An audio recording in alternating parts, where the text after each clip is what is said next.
Okay, the first thing we want to discuss is going to be, what about that report? I get a message from Bob Brandt about it, and what he would like to see done is to have it shortened. And what I am going to do is suggest, okay, are you all hearing me? Yes, Okay, what I'm going to do is suggest that somebody else do the shortening, because original author is the worst person in the world to try and shorten something.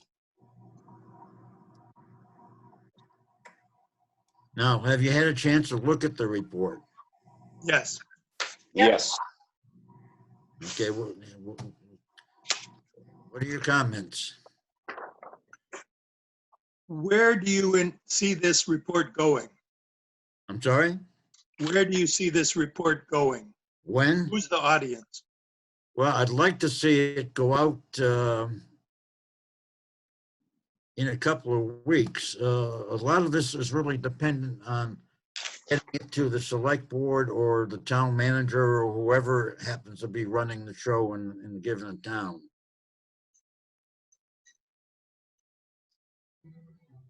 Because I think that the information that's in that report, our town manager and our select board have already seen and more or less rejected.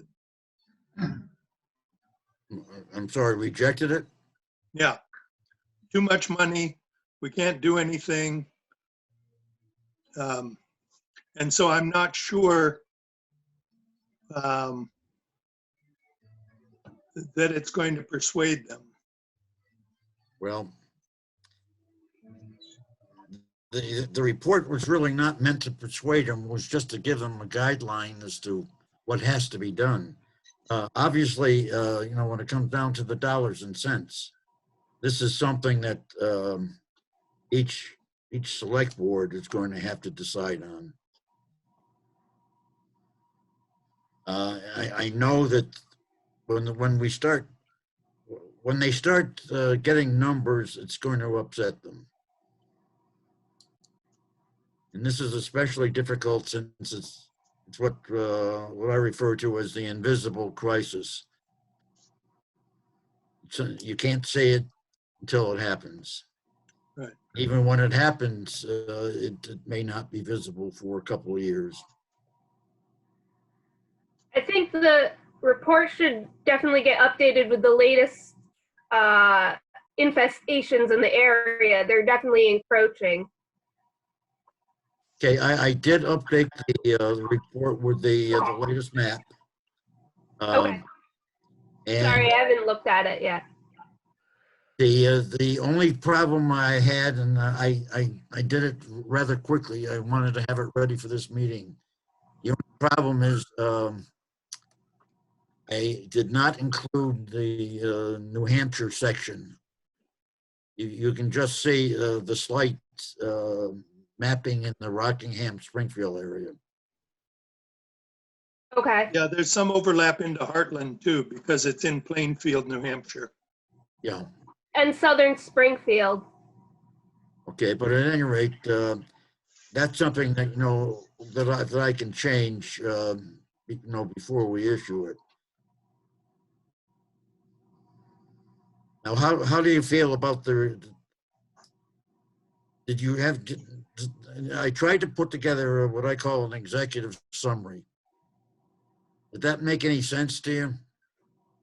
Yes. Yes, it did. Yes.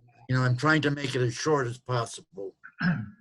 The trouble is, one of the problems we're going to have, and you've already hit on it, going to be about trying to anticipate the cost. We obviously can't anticipate, a real cost until we know what we're dealing with from an inventory. And then the question becomes, how much do we need in terms of special equipment? For example, if there are some really old ash trees that are infected, they're not going to come down the conventional way. You're going to have lifts, et cetera, to get somebody up there to take care of it. And that involves equipment that a lot of towns just don't have. They don't have a need for it. So that means renting that kind of equipment, and also then the disposition of it. We've already agreed with the logger from Mount Holly that this area will use his area as a disposal site. But that then involves transportation from wherever you are, like in Heartland, to his site in Mount Holly. So there are a number of costs involved in this, which you really cannot anticipate until you have an inventory and you know what you're talking about. Ralph, may I offer a positive thought? I'm sorry, Don? Can I offer a perhaps positive thought? As we look at the situation around us with the virus and the economic impact, it's very possible that at the time when we would have to start to take actual action, not necessarily voluntary inventory, that any kind of economic stimulus to local businesses that can do this would be very beneficial.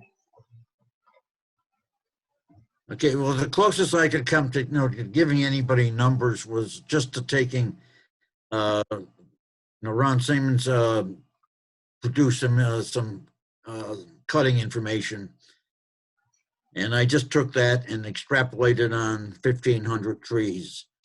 And then I divided that into 500 by size, small, medium, and large. And took his numbers and just extrapolated that. And it comes up to, I've forgotten the exact number. It's over 500,000. But the cost is far in excess of that, because you then are going to be talking about the transportation of it, the special cutting needs for cutting. I'd almost say you want to put add another 25% onto the cost.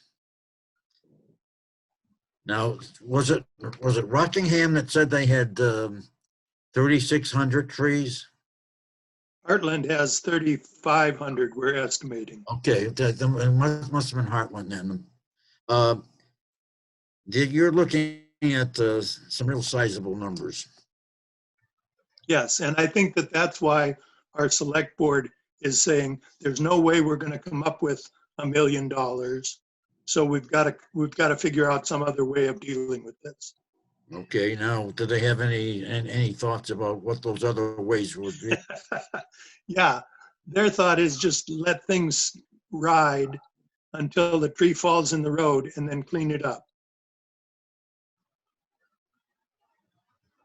Well, so their approach is going to be wait until it happens. Yes, I think so.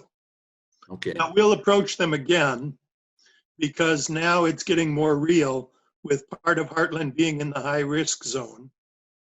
But I suspect that for the most part, they will not try and do anything, any sort of cutting in advance.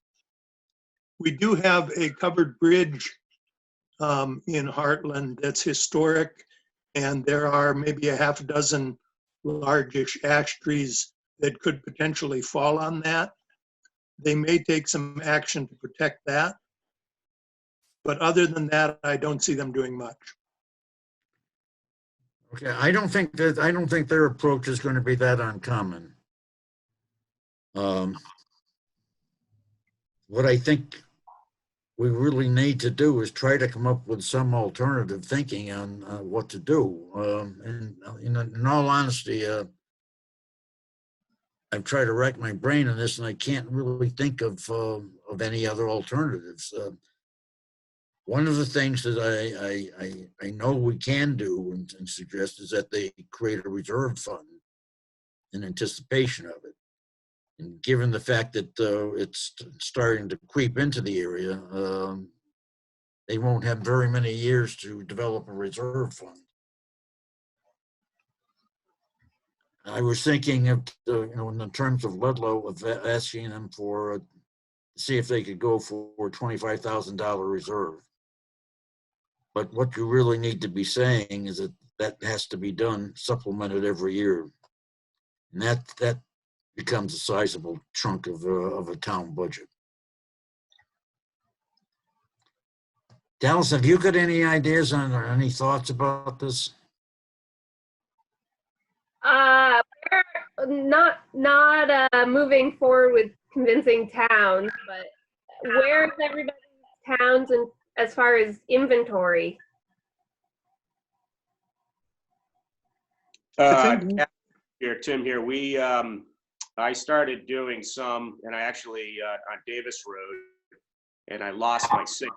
I'm going to go back out tomorrow, and then there's also a group in town who wants to involve some of the high school students. Since they're home. So Margot Caulfield is coordinating that. So I'm not sure how many kids we're going to get, but I guess there would be. We have some concerns about driving and all that, so it may be they have to have a parent with them or somebody. But then again, you get into the social isolation. So yeah, well, probably you can't anticipate that those kids are going to be available until the stay-at-home order is lifted. yeah. I know we're talking about two of us just going out, both in masks, obviously, but and just driving to see if we can start the inventory. Yeah. Right. What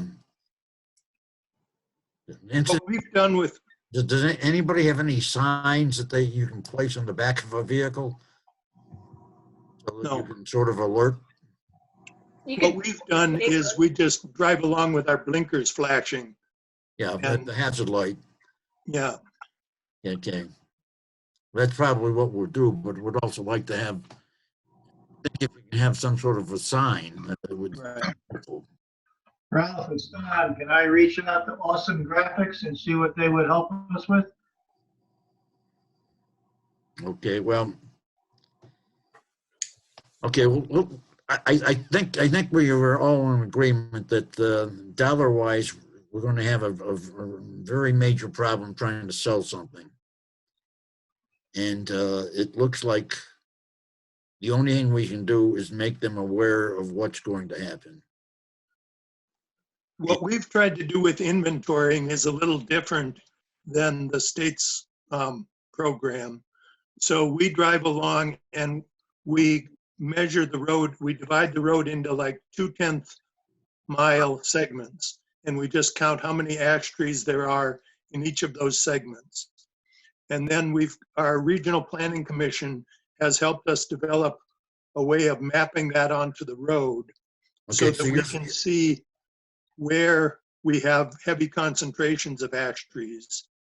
And by looking at where's the heavy concentration of traffic and where's the heavy concentration of ash trees, we've tried to identify hot spots so that instead of looking at 75 miles of dirt roads, we're looking at, a few miles here and there where we really have to focus our attention. Okay, if I'm reading what you're saying correctly, you're sampling. What we're doing is we're counting all of the ash trees, but we're grouping them into 2/10 mile segments. And then what we plot on the road is a little segment of a certain color. And the darker the color, the more ash trees there are. Okay, I can send that map out to you so you can see what it looks like if I have an email list for the group. But it shows like there are great sections where we have almost no ash trees. And then there are other sections where we've got, 78 ash trees in a 2/10 mile segment. So our road crew at least can see, here's where you're going to have trouble. Okay. How does it, in talking to your select board, have they had any discussion about the equipment that they would need?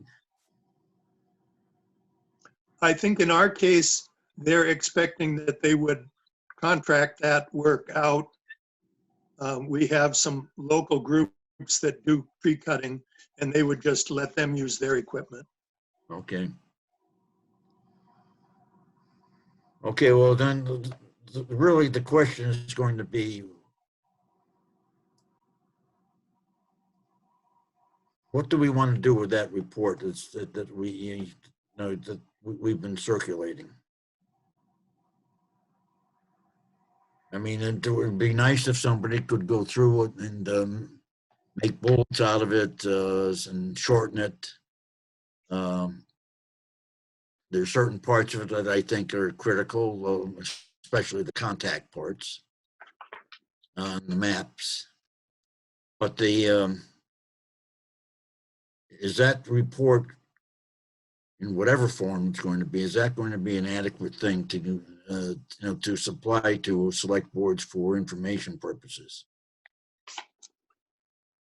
I think if somebody brings it to them and explains it to them and is there to respond to their questions, yes. So I think it's a good document, but I think if you just sent it to a select board cold, it would probably not get very much attention. Yeah, I think you're right. Now, how many of you have actually dealt with the select board on this subject? We have. This is I have. very involved my select board. They may have reviewing this when we're done. Okay. I've spoken with one or two members of the Reading Select Board. Okay. What's going to be the best way to get this to them? And just ask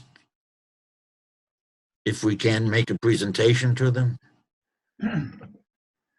Ralph, it's not, my recommendation would be contact, as somebody has already mentioned, the planning commission, the county planning commission, which I am doing with Rutland Regional Planning Commission. Hey, Don, I'm having a little trouble hearing you. Okay. I have already reached out to Rutland Regional Planning Commission. Okay. Yeah, so for us, we have the Two Rivers Ottaquechee Regional Commission, and there's a fellow on there who really likes to do mapping. He does most of their mapping work. And so I just approached him and said, here's what we're trying to do. Here's the data. And about 9 months later, he came back and said, okay, here's your map. And they had actually adapted a different program that somebody else had written that was looking at motorcycle accidents or something like that. And they had just modified that so that we could stick our ash tree data into it. And now it works great. We can send them 3 or 4 roads worth of data, and the next day they send back a revised map that has everything mapped out. Oh, wonderful. Now, Yeah. Are you doing this through your regional development group? Our Regional Planning Commission, yes. Okay. Now, are you with the Southwestern, the South Windsor Planning Group? No, we're with the Two Rivers Ottaquechee Okay. Regional Commission. Okay. What I can do is contact the South Windsor. You've already contacted your Two Rivers. And Don, you've already contacted the Rutland? Correct. Is there anybody else we need to contact? Now, what should we ask them to do for the towns that we have not yet physically contacted? Should we ask them to approach them? I'm not sure that they would do that I think they would want somebody in the town, a conservation commission or some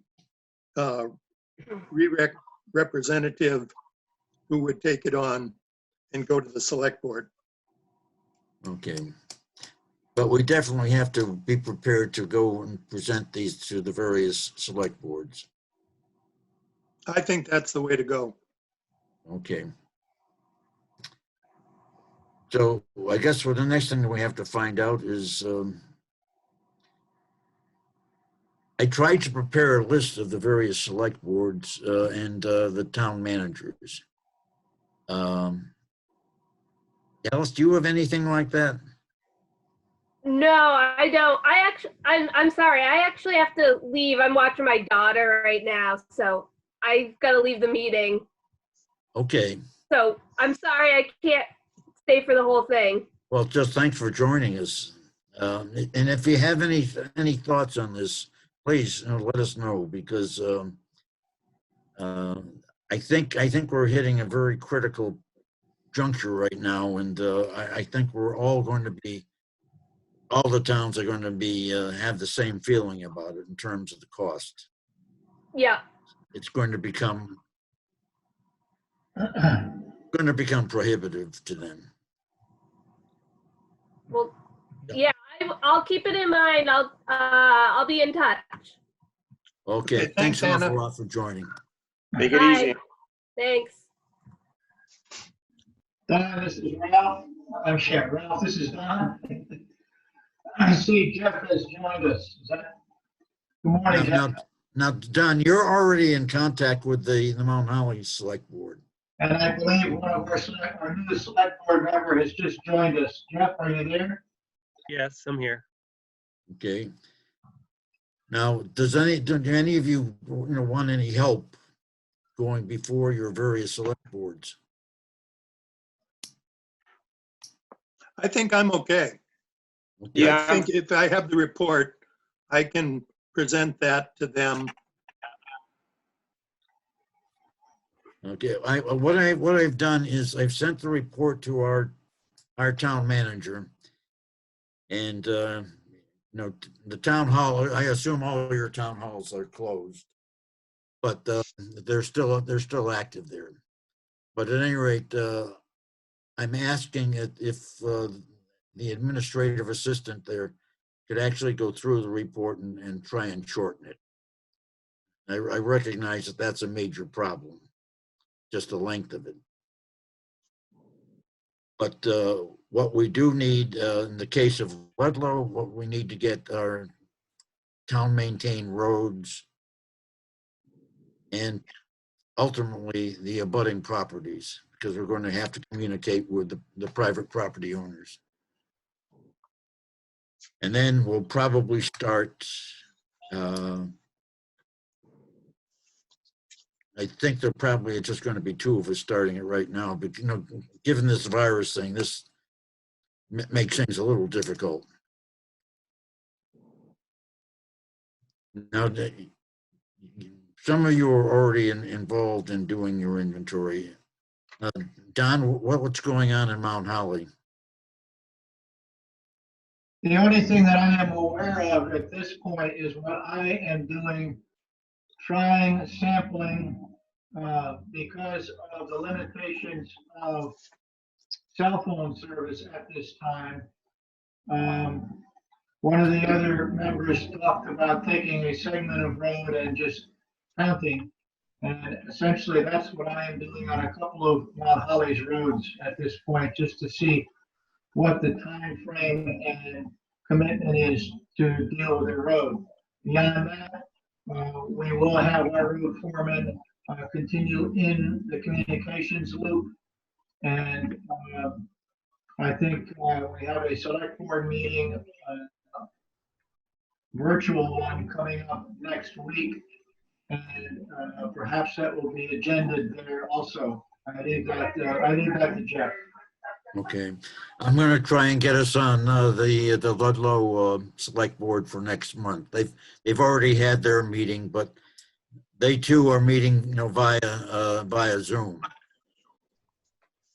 which I assume that this is what everybody's doing now. But and hopefully we can get some recognition of the need for costs or the management of it. I think the worst thing that we can do is just wait for everything to happen and then respond. But that's going to be a decision for them to make. I just think we have to give them the facts of what probably is going to happen. So, any of you have any other ideas or thoughts you'd like to share? Maybe with the select boards, if one option they could look at, one course of action is taking high priority areas, like high traffic areas, kind of approach it more like a public safety issue. So focus on, main roads where there are possibly some large ash. I mean, it's kind of what it boils down to first is public safety, and then everything else after that. That's a good thought, yeah. And Yeah. that's something I think. I think I don't think we can take assume that every ash tree is going to have to come down. Right. I agree. And we do have to have some sort of rational way of approaching this thing. Okay, well, at any rate, what I'll do is contact the Southern Windsor County Planning Commission, and you've already been in contact with the Two Rivers and with the Rutland. So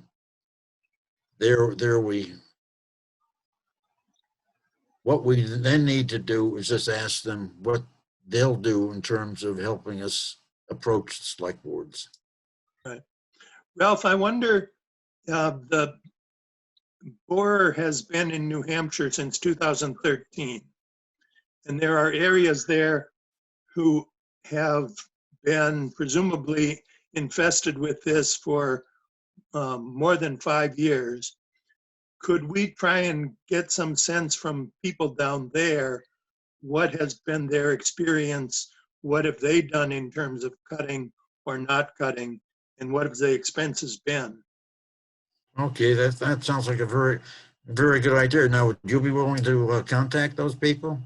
Well, I could certainly try and reach out to some folks. I'm not sure how to, is it the town manager maybe? I'm not sure who would be the best person to contact in some of those towns, but it's been there for going on 7 years now. I would assume the town manager or his equivalent Right. would be the best contact. Yeah. So I'll reach out to, I don't know, a half dozen of those and see what I can learn. And maybe that'll give us more ammunition. Yeah, I think that would be great if you could do that. Well, I think we've covered just about everything we can cover.